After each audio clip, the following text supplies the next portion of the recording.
doing an inspection with Daryl Orr. He owns Orr Plumbing, and we have a bad bathroom situation. He's going to explain to us how come this is not going to work for us. So would you go ahead and do this, and I promise I won't hit to do it again.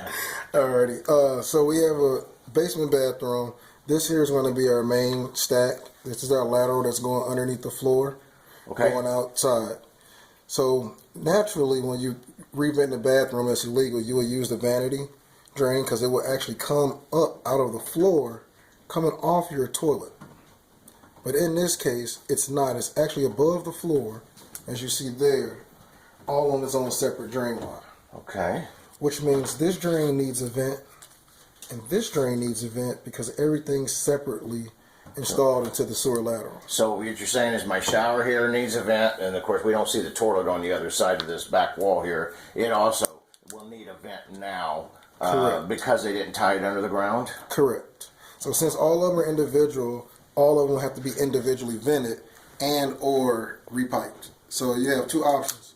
One would be to open up the bathroom floor, replace the pipes and do it the correct way, and or just add the vents. And the other option would be to get rid of the bathroom. Oh, well, either one don't sound like any fun, does it? No, not at all. So, well, that's awesome. That would be my two recommendations. Unfortunately, you should do work. I mean, you should not do work without permit. Yeah, that's what happened. They did it without a permit.